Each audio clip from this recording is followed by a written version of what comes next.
Back to the action. Division III undefeated Logan Elm taking on Chillicothe. First quarter, Elm Braves up 7-0 on the move. Taylor Steed running hard, picking up 35 yards on the play.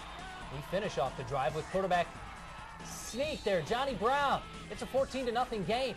Braves getting it done on defense as well. Chillicothe's Caleb Knights loses the ball. Luke Conkley picks it up, takes it 35 yards for the score, and the Braves move on to the regional finals after a 28-14 victory.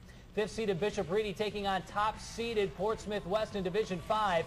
That's a 9-yard field goal by Reedy kicker Mike Morgan. 3-0 Silver Knights. Reedy quarterback Brennan McCarthy.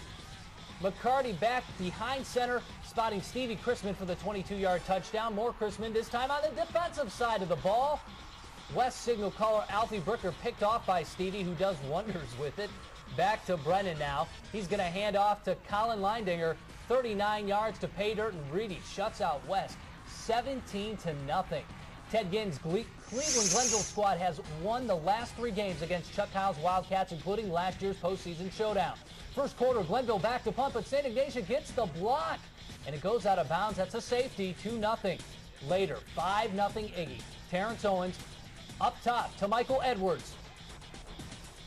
And then the next play, Owens again, this one into the end zone. 7-5, Tarblooders lead. Fourth quarter, and that's where we find Seamus Hennessy. He hits the field goal. St. Ignatius goes up 8-7. Okay, we're not done yet. Glenville gets one more shot. Owens drops back, scrambles. Oh, he almost goes down. He gets the ball off, but it is picked off by Thomas Hutt. Iggy runs out the clock from there. Wow, what a game. 8-7 is your final. All right, JJ, let's start with you. Time to gloat. How about your alma mater, Reedy, tonight? Defense putting up a shutout tonight. Impressive. No one expected that. I don't think Portsmouth West has really faced a defense like this all year.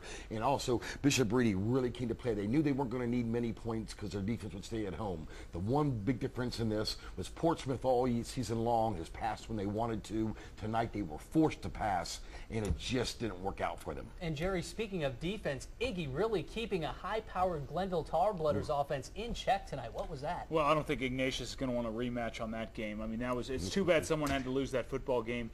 That Glenville defense was so special. They just have some of the premier athletes in the state of Ohio, so you got to tip your cap to Ignatius pulling out a hard-fought victory. Could have gone either way. It really could have flipped a coin. All right, we keep it going. Strongsville men are playing in Parma. Take a look at the 207 members of the Strongsville band. Wow. Third quarter, Mustangs up 10-3.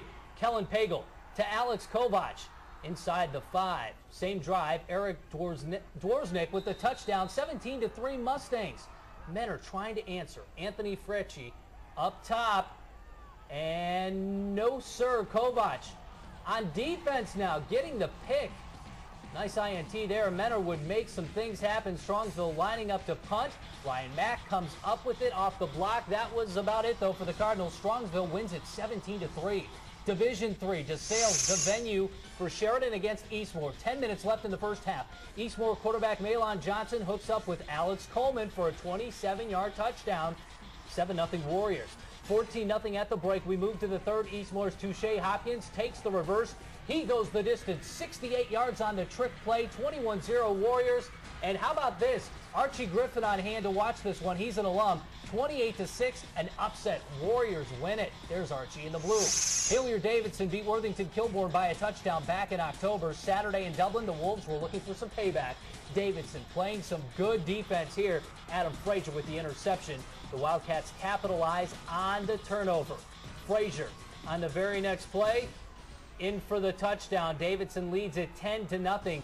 Kilbourne would try to rally. Alan Kincaid would take it in for the score, but that would be it. Hillier-Davidson moves on. 21-7 is your final. JJ, not too many people saw this coming. Eastmoor over Sheridan, the second-ranked team in our ONN Division III power poll. What happened? You can sum it up very easily. Speed. Eastmoor was just way too fast for Sheridan. I'm surprised the score ended up as close as it did. Eastmoor was just that much faster. Davidson keeps finding a way to win. Looks a lot like 2006, Jerry. Well, we didn't know how good they'd be until these last 4 games of their regular season. They had to play Worthington, Kilbourne, Dublin, Kaufman, Upper Arlington, Hilliard, Derby. those last 4 games, we realized how good they were. They were really a screenplay away against Upper Arlington from being undefeated this season. Good team there in Davidson. They really are. Saturday's in the books. Time to look ahead to Friday. Coming up next, we preview Divisions 2, 4, and 6, the regional finals right here on ONN, Ohio's channel for high school sports.